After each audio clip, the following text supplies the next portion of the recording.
afternoon, 29. Welcome back to Game On. This is your sports afternoon and not morning. Afternoon Espresso Shot. I'm your host, Will, from Game On. I'm here to bring you the latest and greatest going on in the sports world. The two best words in sports. Game 7, baby. Game 7. What up, Alan, over on the Twitch side of things? Got OKC tonight with the close game. I think it is going to be close. And I, contrary to what people, typically what we see in Game 7, I think we're going to get an over. I think the market's adjusted too much. I think it's barely going over, but I think it's going over. But I'm glad to have you here, Alan, over on the Twitch side. Here's what we got, though. We got Game 7 we're going to talk about. We've got an NBA trade. Durant has been traded. I made a video on that earlier. We're going to talk about that. College World Series is getting spicy. We're in Game 2 of it right now, and the head coach of Coastal Carolina and the first base coach just got tossed out of the game, and an umpire fell down. We got that. We got baseball to talk about, dive into. A lot of games already underway today.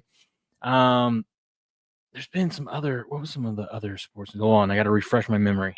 Real quick of what we got. Oh, Kevin Durant. The way he found out he was traded was pretty funny. Arthur Smith, Steelers offensive coordinator Arthur Smith, his father passed away. So we'll talk about that. Antonio Brown is in the news. Remember, there's a arrest warrant for him down in Miami. Apparently, I thought he turned himself in already. Has not. Apparently, he's out of the country. Yikes. Take a look at that. I got a story to tell you guys about my tooth. We're going to open up with a tooth story here. What's up, Brandon? How we doing? He says, will Adam Silver give the Rockets a number 1 pick for giving the Hall to the Suns?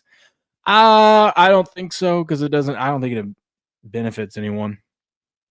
Maybe, though. You can't rule it out. I think it was a pretty good trade all around for everyone involved. We'll get into that more, but I mean, the conspiracy about the Mavericks, Adam Silver giving the Mavericks number 1 pick, just gets further and further solidified, especially with the Lakers now being evaluated at $10 billion in the sale that they did. We talked about that early in the week. I mean, that just makes it.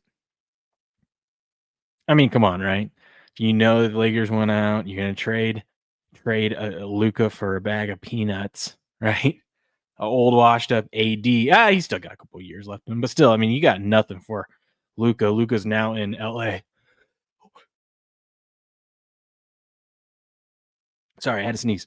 AD's now, Luka's now in LA, which boosts the valuation of that franchise, right? You got a superstar, arguably top 3 players in the league in LA. LA wanting to sell. They make this ridiculous trade, take all this heat, and then all of a sudden they get the number 1 pick in Cooper Flag. Antonio Brown needs to run a comeback route. That's a good one. He tweeted something out that was kind of funny. He's like, I'm out of the country. I'm done. No more child support. You baby mom. Baby mama's on their own. We got that to talk about. We've got John Jones retired. I was really excited this morning to go live. Let's see. Alan says Tyrese could start tonight if he stays healthy because of his. Or Tyrese could start tonight if he stays healthy because of his calf he's dealing with. Yeah. Soon be all right. The other night, but we'll see how it progresses. What's up, Leslie? She says, like, share, repost. Don't make me say it again. That's right. Listen to her. Hello. Jamie, right? Jamie? Gosh, I am terrible with names. Hello. How are we doing? AB is known for his crazy post routes. So we'll get into all that and more, but there was a crazy last 24 hours for me. So my front 2 teeth are they're crowns. I knocked them out when I was 10 riding my bike. So when I was 21-ish, I think 21 is when I got them crowned. And when I was about 26, I saw a new dentist, and he did tell me at some point, he goes, yeah, after about a decade or so in, which we're at 13 years in now, He's like, "Yeah, you're probably gonna need to get these replaced at some point." I'm like, "Oh, great, fun, can't wait." Well, I've been having issues with my left one, my left front tooth. But it's been fine. I've just been avoid like biting in with my front teeth on stuff and whatnot, just to kind of uh drag it out because I don't want to go get new teeth right now. And then yesterday, I was just sitting there and I pushed on it, and I don't realize how much I push with my tongue on my teeth, or just how much you use your front teeth for everything, and how much your tongue actually interacts, just chewing things and whatnot. Well, it kind of popped yesterday, so it's loose. Like I feel like I could pull it out. If I was a real big streamer, I would definitely grift, saying I will pull my front tooth out on stream if I get $1,000 in super chats or something like that. But I'm not gonna do that. But I could literally pull this thing out right now. And so I went to this like this area here that has a emergency dental office that's 7 days a week. Well, I walk in there 7 a.m. this morning. One of the other reasons why we didn't do the show this morning. And I go, "Hey, can I get an appointment so you guys take walk-ins?" We don't have any appointments today. Yeah, well, that sucks. Um, they weren't really the most pleasant people there. And so I was like, "Okay, well, when's your next appointment?" Like 8 a.m. tomorrow, unless we get a cancellation today. I'm like, "Cool, put me on the list." I get all the way home, and a few minutes after being home, I get a call, said, "Hey, you want to head on back? We just got an opening." I'm like, "Wow, okay, lucky me." I head back there. I show up in the parking lot. I get out, and there's this lady, and I recognize her as the lady that was sitting there filling out paperwork when I got there. So I'm guessing she was there before me.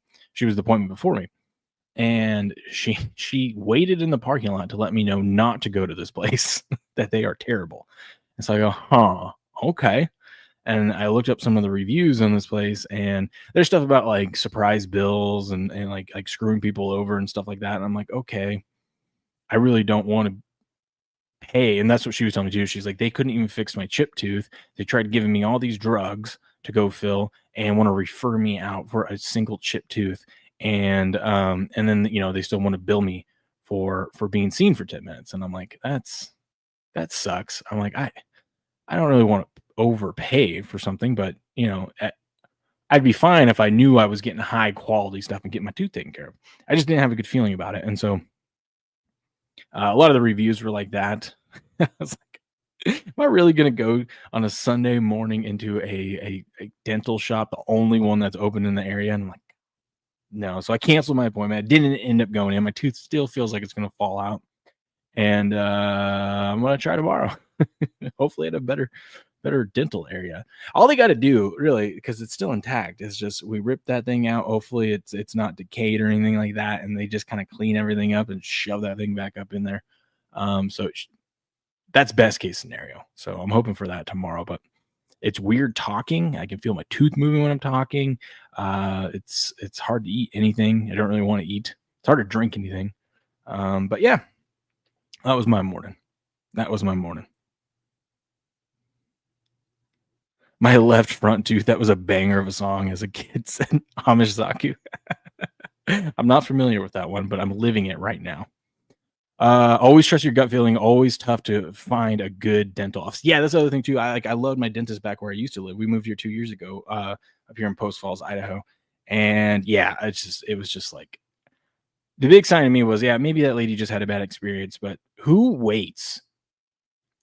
Like, she knew that they were calling me, I'm guessing, because she heard them on the way out. Who waits just to tell someone else not to go somewhere? You know what I mean? Like, and she didn't seem like too crazy. I know nothing about her, but she didn't seem out of her mind, and what she was saying seemed reasonable for her frustrations. And so I was just like, I don't want to get in there and then not, it'd be like one thing if like they could do what I said. They just take it out, clean it up, put it back up in there, right? Or if they're trying to be shady and all about the money, then they're like, "Oh, you need a new tooth. We got to do this. We got to do that. Blah blah blah." And something that should have cost $500 cost $3,500 or something like that when it was completely unnecessary. So it's tough when you don't know the providers. So that's my fault for not establishing a new provider since I've been here. Doctors, pharmacists, and all of us, we are the worst patients. We are terrible. We're terrible. Anyways, Amachaki says, "Go Pacers, got to run. Have a good day. Thanks for stopping by, buddy." And it should be a good game tonight. Should be a good game. Yeah, that's true. I actually am gonna go to a small office by my work, so we'll see. We'll see. I've gotten good reviews from some of my coworkers about them, so we will see. Okay, let's get into it. I'm wondering, I kind of want to do. I need to get my Rumble hours in. I don't want to do a Rumble hour. Maybe we'll cover the game here, and then maybe we'll do the rest of it Rumble Premium. Maybe that's what we'll do. We'll cover the big news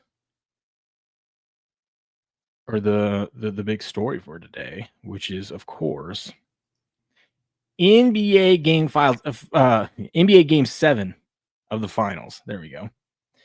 Or NBA Finals Game 7. There we go. Pacers Thunder, it all ends tonight. We can be done talking about the NBA after this, other than some key trades and free agencies and stuff like that. That's going to happen. But Game 7 in Oklahoma City. Thunder are 6.5-point favorites. Total keeps falling down, 214.5. I mean, just to let you know, this series started out with the total being at like 228. So, I mean, and it's been going down, and some of the games have gone under. It's been right around the total. We haven't had like a crazy high total game, but 214.5 feels so light, especially since the Pacers, in order for them to win, if you look at through these playoffs, there's only been one time it happened in this series. All the other times, the only time they've won games is when they've scored 111 points or more. Now they had that win like 100, 108, 92 against the Thunder the other night, but yeah. So if the Pacers need to win, and if you think the Pacers have a chance to win, you got to like the over. You got to like the over here. It's going to be interesting to see who shows up. There's a lot on the line. The Pacers kind of have no pressure on them. Like, yeah, you got the nerves, the excitement because you want to win an NBA title. What up, B. McCormick? You want to win a title, obviously. But you've already exceeded all expectations. I know the athletes aren't going to think that way, but in the grand scheme of things, that's how it is. You've exceeded expectations. The Thunders, if they lose this game, this is one of the biggest collapses of all time. You're up 3-2. You're the more superior team. You were minus 700 to win the series before the series started. And here we are somehow in a game 7. Thunder's a young team, so maybe the pressure could get to them. I don't know. Got to remember the Thunder are 35-6 at home this season, not counting the playoffs. So they're a good home team, but all the pressure's got to be riding on SGA. And SGA, I mean, you're the MVP, man. You're the MVP. This is the Game 7 MVP. First of all, you shouldn't even be here, but now that you are, this is a game that you got to take over and go win it for your team. Big night for Obi Toppin. Will he take Pacers? Will he take Pacers Obi the top end, or will he sink them with some sloppy topping? Time will tell. That's a good one. That's a good one. Yeah, make sure you like this and you repost it. Let Rumble know that you're enjoying this, or if you're watching elsewhere, let's get some new viewers on the show. Really appreciate it. So far, the action report says we're kind of split. Pacers +7, got some sharp action on them. Action Hour expert likes laying the 6.5 with the Thunder. Money's 51.49, so like we're almost split right down the middle. It's tough because typically in these NBA playoffs and just in general, if you like the favorite, lay with the favorite. You like the dog, take the money line. It rarely falls into this point, but the point spread. But 7's a lot, especially for a game 7. Especially for a game 7 when people are expecting this to be a lower scoring game because it is a game 7. So it's tough. I'm on the Pacers. I also I'm waiting for my order to get filled. Some of it has been filled, but over on Kalshi you can bet how many people are gonna watch this. I bet under 12 million. Under 12 million for at 10-1 odds. At 10-1 odds. Tonight I got Thunder +2.5 at 71 cents. That's a good one. That's a really good one. Same price as money line, but will be covered if it comes down to a 1-2 point play. Yeah, or last second Pacers down 1 and they hit, Halliburton hits the jumper for the win, you'd be covered. That's a good deal. That's a really good deal. I think I lean towards the Pacers in this one. I like the over. The over is my favorite play today. But I'm tempted. You can get over 5-1 on Pacers money line parlayed with the over. I like that. I like that, but it's tough because I'm sitting here and I'm like, am I just falling for the hype of the Pacers? Just, or did the Pacers figure something out in game 6? I don't know. The Thunder should win this one. The Thunder should win this game convincingly. But they also should have won all these other games convincingly, and they kind of just shit the bed. So it's hard to trust either of these teams. And it's just a one-game sample now. Now it's just a one-game sample. Hope that guy that's set to that guy, he's on X. He's got a following. He's a sports bettor. He has like $150,000 future ticket riding on it. I think he put I think one of the tickets he has is $1,000 before the playoffs started at 125-1 that the Pacers would win. I hope you put some on the Thunder just to at least cover your original bet, a little bit, cover your original bet and then a little bit more. No, put 5, whatever the money line is. What's the money line on this? You put $5,000 on the Thunder money line, especially when you got 150 that you can win if the Pacers win it. But we'll see. The case for the Thunder choking, it would be them still being a young team and not quite having a track record of finishing a job. Duke, March Madness has the same problem. Yeah, absolutely. And people forget that. Like these young players, some people forget that. It's a very real thing.